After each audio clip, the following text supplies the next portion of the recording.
جب یہ پیسہ باہر جا رہا تھا کسی نے کوشش نہیں کی روکنے کی.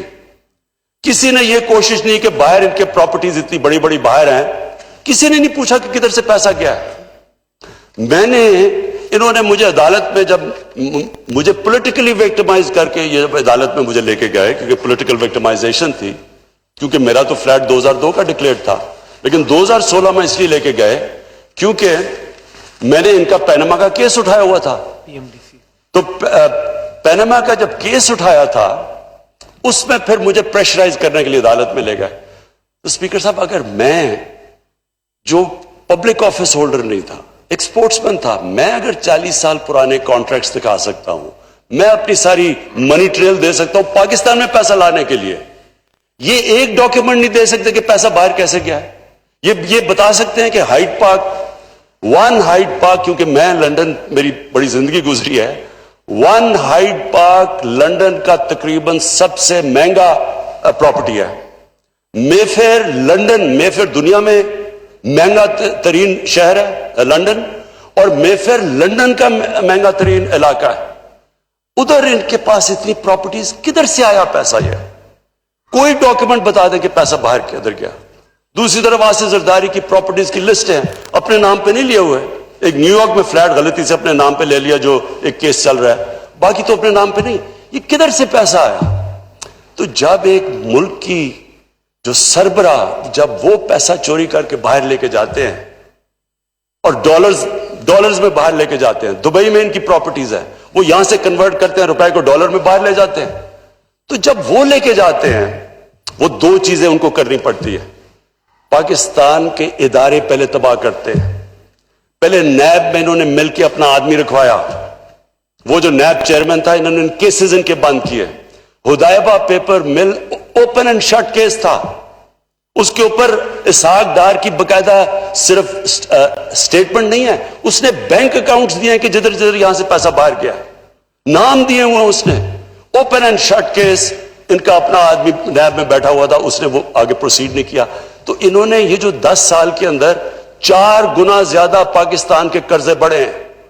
60 سال کی تاریخ میں ٹوٹل پاکستان کا قرضہ 6,000 ارب تھا, 10 سالوں میں پہنچ گیا 30,000 ارب.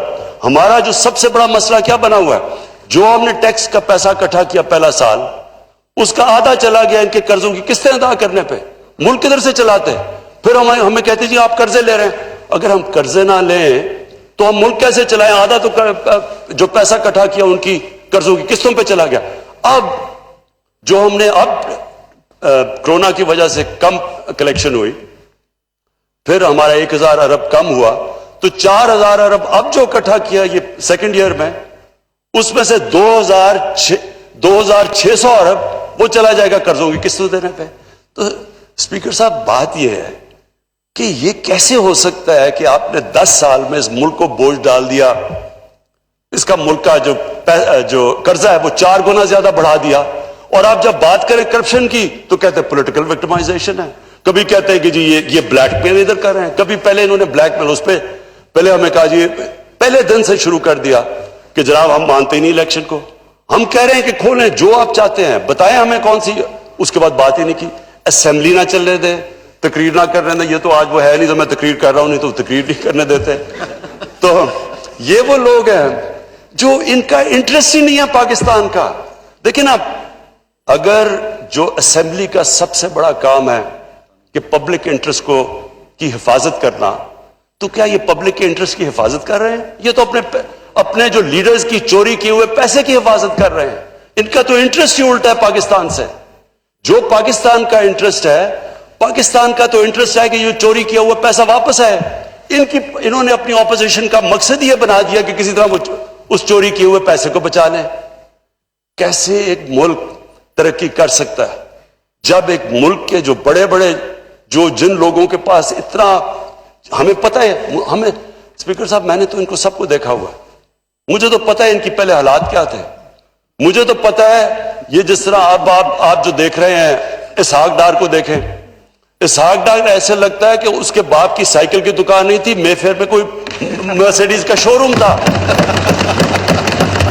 نواز شریف کی فیملی, اب ان کی فیملی دیکھ لیں, ان کی فیملی ایسے نہیں لگتی کہ گوال منڈی میں بڑی ہوئی ہے,